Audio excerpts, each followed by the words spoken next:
Everybody knows the story of King Arthur.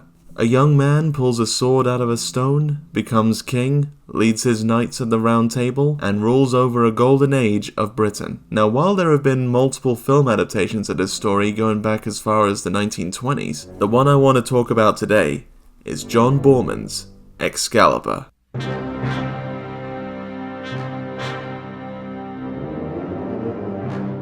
What makes Excalibur really stand out from other adaptations is how it portrays the legend of King Arthur. While others range from gritty realism to light-hearted comedy, a scratch! Excalibur treats its source material like gospel, treated the same as a filmmaker would a biblical epic, and for many, this is seen as the adaptation of Arthurian legend. And you know who's a big fan of this movie? Zack Snyder. Excalibur fan, I love Excalibur. I love John Boorman. Throughout Snyder's filmography, you can see nods to this movie. This is the movie that basically made Zack Snyder. But for this video, I'd like to discuss how Excalibur influenced the set of movies that Snyder is very well known for. His DC movies, or if you prefer, the Snyder-Verse. YouTubers like Anthony Gramuglia and Patrick Willems have touched on the subject in the past, but I want to look into how it influences the Snyder-Verse specifically. When watching Excalibur with the idea of how it influences Snyder as a filmmaker, you start to notice similar beats that the story takes compared to the 5-movie plan that Snyder had in store. Now, when adapting characters like the Justice League, I'd actually agree that it makes sense to use King Arthur as a reference. Both Arthur and Superman follow the trope of lost orphan royalty, and the members of the Justice League parallel the Knights of the Round Table. So let's look at how each movie lines up with the plot of Excalibur.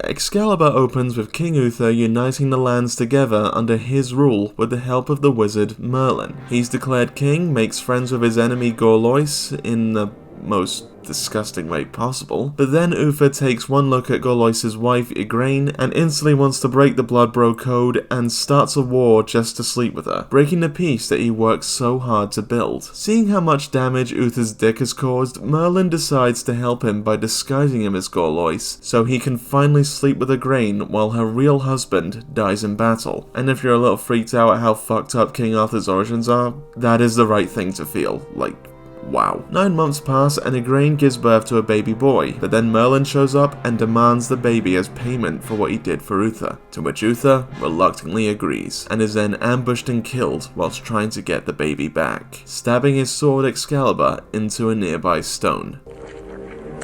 He who draws the sword from the stone, he shall be king. Years pass and Arthur, now a young lad, acts as a squire for his adopted brother Kay. And while looking for a new sword for his brother, he stumbles upon Excalibur and casually pulls it out of the stone, a feat that many before him have failed to do. Wait, is that Patrick Stewart? This, of course, freaks everyone out. Merlin then appears and tells Arthur his true origin and the responsibility that comes with it. You will be the land and the land will be you. If you fail, the land will perish. As you thrive, the land will blossom. So all the knights of the land are divided into those who support Arthur and those who don't. Arthur comes to the aid of one of his supporters and holds Uriens, one of the knights who fights against him, at sword point. But instead of just killing Uriens, Arthur does something unexpected. You're right. I'm not yet a knight. You, Uriens, will knight me. A move that shocks everyone, but ends up working as Uriens knights Arthur and swears allegiance to him. Arthur is now king, and a big celebration is hosted in his honor where he meets Guinevere, whom he falls in love with. Now you might not think it, but this entire first act of Excalibur has a lot of similarities with Man of Steel. Like Arthur, Superman is born into a world of turmoil. Britain is ravaged by war and betrayal, and Krypton is on the brink of collapse because its systems and culture have driven it to destruction. Superman is taken from his parents and given to a loving family, who teach him to be a good person, growing up not knowing of his true heritage, but then reveals himself by flying his ship out of the Earth that it's been trapped in for years. Remind you of anything? It's here that Superman begins to learn of his origins from a hologram of his biological father. Jor-El. Now this is where things get interesting. You'd think that by being Superman's dad, Jor-El would naturally take the role of Uther, but on closer inspection, I'd argue that Jor-El fits the role of Merlin more than Uther. He's the one who pushes for change in a world where everyone is set in their ways. I warned you. Harvesting the core was suicide. It has accelerated the process of implosion. You need me again now that my truce is wrecked. Years to build and moments to ruin. He's the one who sends Superman off to be raised away from this cruel world, and he's the one who guides him towards his destiny. What if a child dreamed of becoming something other than what society had intended for him or her? What if a child aspired to something greater? Okay, so who's the Uther in this story? Well, hear me out. I think that role goes to Zod. Jor-El may be Superman's father, but it's Zod who acts like Uther. Zod preaches change to make Krypton better, but his actions speak differently. Uther breaks the peace he worked so hard to build just to sleep with another man's wife, and Zod simply wants to create Kryptonian society as it was, even though that's the thing that destroyed Krypton to begin with. And the relationship between Zod and Jor-El is somewhat similar to Uther and Merlin's. Both tried to build a better world together until one of them chose self-interest and enforce the cycle of misery. And much like Arthur, Superman represents change. He shows kindness and mercy to those who try to harm him, and only attacks those who try to harm others. Traits that help turn those who doubt him into allies. This man is not our enemy. I doubt you no more.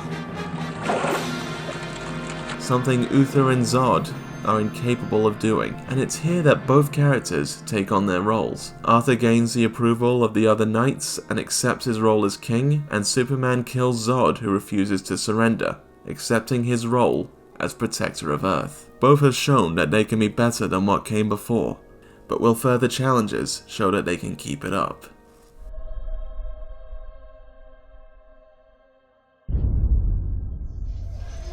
It's after this we see Arthur, now a more experienced king who's gained something of bitterness about him. No longer the cheery squire he once was before, but now a weary ruler. In this part of Excalibur, Arthur faces a knight from across the sea, Lancelot, a knight who is the paragon of valor and virtue, who questions him and challenges him. And in a fit of blind anger, Arthur defeats Lancelot and kills him, breaking Excalibur in the process, but is wrought with regret over his actions and begs for forgiveness. In BVS, Superman faces a knight from across the river, the Dark Knight, in fact, who both fight to the death. The idea of Batman and Superman fighting each other isn't exactly new. They both fight for justice, but have different ways of going about it, and because of this, their ideals clash in dramatic ways. Now what's interesting here is that while Superman does fit the role of Arthur, and Batman clearly fills the role of Lancelot, the knight who's come to question his valor, it seems that Snyder and writer Chris Terrio have decided to swap the characteristics around.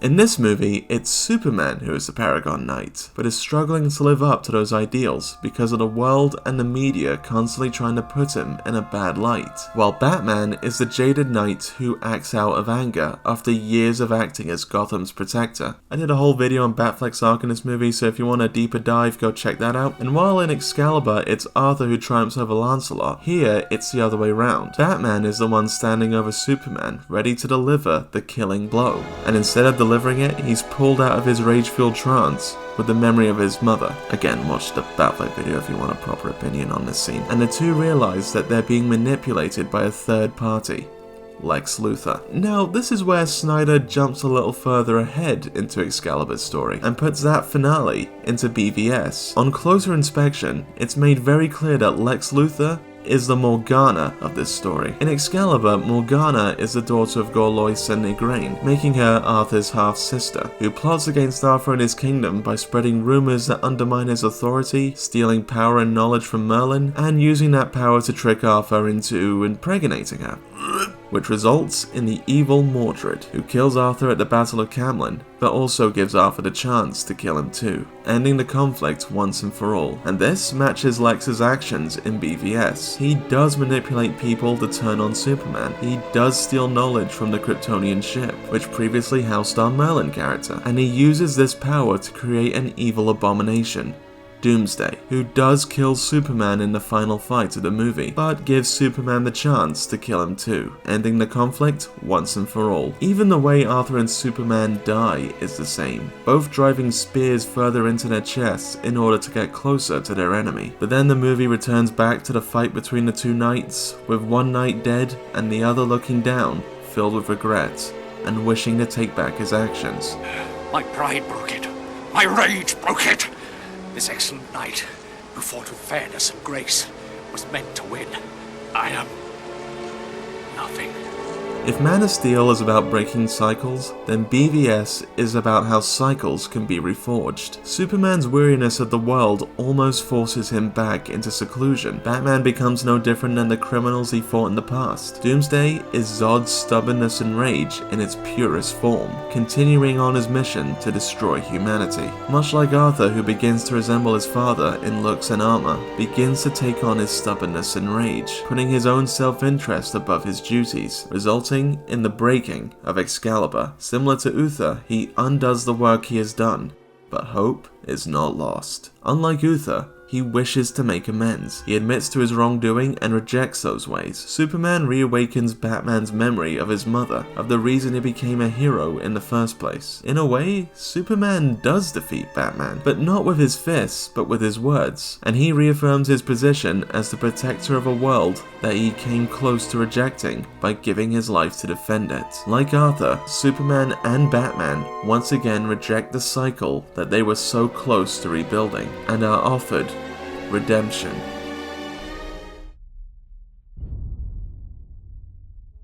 After Arthur expresses his regret for killing Lancelot, he's rewarded a second chance from the Lady of the Lake, who restores Excalibur and resurrects Lancelot. Having finally met a knight who's bested him in combat, Lancelot pledges himself to Arthur and becomes his champion. It's at this point Arthur and his knights gather after uniting the land of Britain. Arthur pledges to make a castle called Camelot where the knights will gather. Arthur marries Guinevere and thus begins the Golden Age of Britain. It's also during this time that Lancelot meets a thief named Percival, a young man who seems lost and is in desperate need of guidance, to which Lancelot makes him his squire. Now, Justice League is starting off a little different. In this version, the Knights of the Round Table come together to help resurrect a fallen knight. Since Superman died in BVS, he's not really there to unite the Knights of the Round Table. Oh, that took a few takes. So that duty falls to Batman, our Lancelot. Inspired by Superman's sacrifice, he gathers together heroes to work in place of Superman, and one of those heroes he meets is the Flash, a young man who is lost and is in desperate need of guidance, who Batman takes under his wing. This will be important later. It's only after the Knights are gathered together that they form a plan to resurrect Superman, who is resurrected in the Kryptonian ship, submerged in water, similar to how Excalibur is thrown into the lake, only to be reforged by the Lady of the Lake. And we get this little nugget. The future has taken root in the present. The future has taken root in the present. And beside a little moment where Superman beats the shit out of the Justice League, he does return alongside them against Steppenwolf. The League defeats the invading force and all is right with the world. It's also important to note that these chapters of the story end with a sense of dread. At Arthur's wedding we meet Morgana, who wants Merlin to teach her magic, while Justice League ends with the threat of Darkseid looming over the horizon. Zack Snyder's Justice League is all about unity, people from different walks of life coming together for a common cause. In Excalibur, it's the knights from across the land pledging allegiance to Arthur, and in Justice League, it's the members of the League pledging allegiance to Superman. He may not be there for most of it, but it's his legacy and example that drives them. Batman follows in Superman's footsteps, gathering the League in the hopes of making things right. I will build a round table where this fellowship shall meet. Big round table. 6 chairs. Right there. And eventually, Superman does join them in the final fight, making the League whole and turning the tide in their favor. A lot of people say that Superman just does the work of all the League members, but I disagree. He needs them as much as they need him. It's only when they're together that they can make the world right, and it's only when they're divided that they fall. And now we go into the movies which sadly never came out, or thankfully never came out depending on which way you lean. In 2021, we were given a look at what the early plans would have been for the Justice League sequels. And while this probably wouldn't have been the way the movies would have panned out, it's literally the only thing we have to go on, and they do continue to follow Excalibur's blueprint. So at this point, Arthur's kingdom is in its golden age. Arthur's got his wife, he's got all his mates, his kingdom is thriving, it's just a good time to be Arthur. But behind his back, his wife Guinevere and bestie Lancelot begin pining for each other. Feelings that get stronger and stronger to the point where Lancelot fights and stabs himself due to the conflict between being loyal to his bro and wanting to shag his missus. I mean, at least he's doing better than Uther. I must have her. Are you mad? Thanks to Morgana, rumours begin to spread about Guinevere and Lancelot, infuriating Arthur, who's torn between his duty as king and his love for his wife, which works to push Guinevere even closer to Lancelot. But Arthur finds out and goes to their camp, where he stabs Excalibur into the ground that they're sleeping on as a big fuck you to both of them. As mentioned earlier, Morgana tricks Arthur into sleeping with her, gets pregnant, and has Mordred. Arthur then falls ill from a mixture of pride, regret, and heartbreak. Oh, and I guess getting struck by lightning. And as a result, the land begins to wither and slowly die as Arthur gets weaker while Morgana and Mordred grow stronger. Now, according to the plans, Justice League 2 would have revealed that Bruce and Lois dated between Superman dying and being resurrected, which I'm not sure was alluded to at all in previous movies, might have been something that was taken out. But much like the relationship between Lancelot and Guinevere, Bruce and Lois's relationship leads to the downfall of the world. According to the whiteboards, Lois would have been pregnant, and she's insistent that Bruce isn't the father, which causes a rift between them. Darkseid, the big bad of the Justice League movies, kills Lois and Batman fails to save her, breaking Superman's heart and leaving him vulnerable to be brainwashed by Darkseid into his loyal servants, similar to how Arthur's heartache makes him vulnerable to Morgana. We even have our Morgana character working behind the scenes, building an alliance of adversaries to systematically take out all the members of the Justice League, once again stealing knowledge that doesn't belong to him in the hopes of becoming a god himself. After Arthur has fallen ill, the land begins to wither with him. He sends his knights to search for the Holy Grail, the only thing that can heal him. Years pass and the knights constantly search in vain. Some of them even defect to Morgana's service. Hope seems lost. Except for one man, Percival, Lancelot's former squire turned knight, who resists Morgana's temptations and remains loyal to Arthur. And it's because of his pure heart that he's able to find the Grail and understand what makes Arthur important. Percival brings the Grail to Arthur, who drinks from it and is revitalized, and the land along with him. He rides out ready to face his doom against the evil that threatens his kingdom at the Battle of Camlan. He reconciles with Guinevere, who gives him back Excalibur. Reunited with his sword, he rides into battle with the remainder of his knights. We'll use the old ways. We will use the old ways. Lancelot returns from his self-imposed exile to fight alongside his old friend once again, eventually dying of the wound that he gave himself all those years ago. Arthur and Mordred kill each other, and in Arthur's final moments, he asks Percival to take Excalibur to the lake, where it will wait for a new king to claim it. Percival returns to watch Arthur's body be taken on a ship to Avalon, the mystical land where he waits to rise again at Britain's most desperate hour.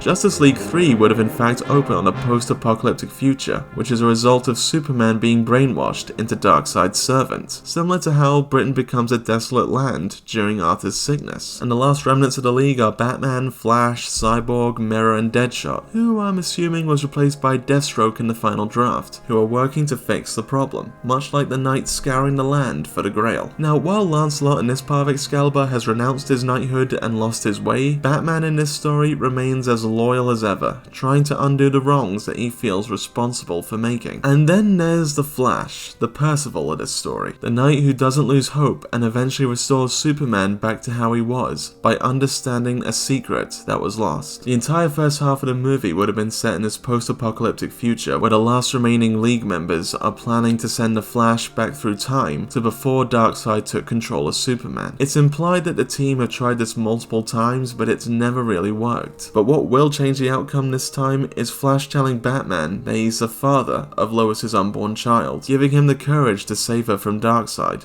but wounding him in the process. Thanks to this, Superman is not stricken with grief and isn't brainwashed. The King has been rejuvenated and is ready to call on his forces. Superman and Batman, having warned the League about the attacks on their lives, gather them together to fight against Darkseid and his forces, bringing together Amazons, Atlanteans, and armies from different nations to battle against him. This is, of course, the Battle at Camlann. Batman helps defeat Darkseid but succumbs to his wound from earlier, which he got in the name of love. It is the old wound, my king. It has never healed. It's interesting to note that while the Battle of Camlann marks the end of a golden age of Britain and the hope that one day it will return, the battle against Darkseid marks the beginning of a golden age. The Amazons and Atlanteans rejoin the world after centuries of division. Cyborg and Flash master their full powers, with Cyborg finally able to make himself look human again. And 20 years after the fight with Darkseid, Bruce's son takes up the mantle of Batman. One day, the king will come, and the sword will rise again. So yeah, while Snyder didn't exactly copy Excalibur beat for beat, you can see how he takes those beats and makes his own story with them. And while the results aren't exactly perfect, they do give these movies their own identity. Both Excalibur and the Snyder-Verse follow the theme of breaking cycles. We see Superman and Arthur constantly try and be better than what came before, and are constantly met with challenges stopping them from doing that, some of which they succeed and some of which they fail, but it never stops them from trying. Snyder loves mythology and creating these larger-than-life stories. I mean, this can be seen from just about all of his work. He took a movie that had such a large impact on his life and used it to adapt these characters who are essentially part of modern day mythology. I mean, if you had the chance to adapt some of the most iconic characters in media, you'd probably take influence from what inspired you to begin with. Watchmen, yes, it's a complete deconstruction. Like, you took the entire thing apart, the car, and then in Man of Steel, the thing was put the car back together now. That concept kind of goes across the entirety of the DC, of my DC run. To take the entire thing apart in BVS and to put the thing back together in Justice League, and then take it apart again and then put it back together again. That was kind of the way we saw the whole thing going. Hey everyone, thank you for watching. I hope you enjoyed this video, and if you did, please give it a like and consider subscribing for further content.